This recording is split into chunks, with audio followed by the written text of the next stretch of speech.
Hi guys, আসসালামু আলাইকুম। Welcome to my cooking house.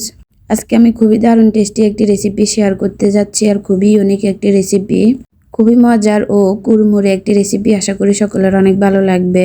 Recipe দেখে অনেকে গেস করতে পেরেছেন এই রেসিপিটির নাম কি।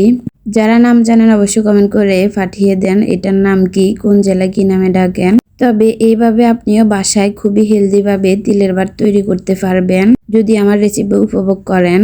সো কথা না বাড়িয়ে চলুন মেন রেসিপিতে। এই রেসিপি তৈরি করার জন্য সর্বপ্রথম আমি সাদা তিল নিয়েছি, আর সাদা তিলকে আমি খোলার মধ্যে দিয়ে কিছুক্ষণ টেলে নেব। 4-5 মিনিট টালার পর কিছুটা লালচে ব্রাউনিশ কালার হয়ে আসবে, তারপর বুঝে নিতে হবে এগুলা ভালোভাবে টালা কমপ্লিট। আর যখন ফুটে ফুটে উঠবে এই পর্যায়ে এগুলা নামিয়ে নিতে হবে। তারপর আমি একটা প্লেটের মধ্যে ঢেলে নিয়েছি, আর একটা কড়াইয়ের মধ্যে আমি চিনি দিয়ে দিচ্ছি, আর চিনিগুলোকে আমি ক্যারামেল করে নেব। এইভাবে আমি আমার পরিমাণ মতো চিনি নিয়ে চিনিগুলোকে ক্যারামেল করে নেব।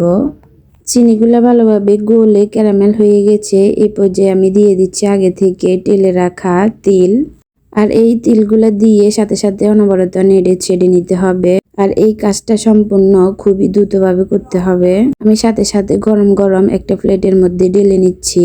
অবশ্যই এইগুলা ডালার আগে আপনারা প্লেটের মধ্যে হালকা একটু তেল ব্রাশ করে নেবেন, এতে করে সহজে উঠে যাবে।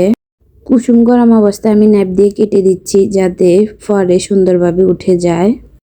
আর এই কাজগুলা খুবই দ্রুত গরম থাকা অবস্থাতে করে নিতে হবে, না হলে জমাট বেঁধে গেলে আর কাটা যাবে না। এইভাবে যখন 10 মিনিট আপনি রেস্টে রেখে দেবেন তখন এগুলা ঠান্ডা হয়ে একদম জমাট বেঁধে যাবে। 10 মিনিট রেস্টে রাখার পর এগুলো একদম জমে শক্ত হয়ে গেছে। তারপর আমি খুন্তি দিয়ে এভাবে উঠিয়ে নিচ্ছি। বিকেলে হালকা স্ন্যাক হিসেবে এগুলা বাচ্চাদের দিতে পারবেন, আর যখন তখন আপনারাও মন চাইলে খেতে পারবেন। খুবই দারুণ টেস্টি একটি রেসিপি।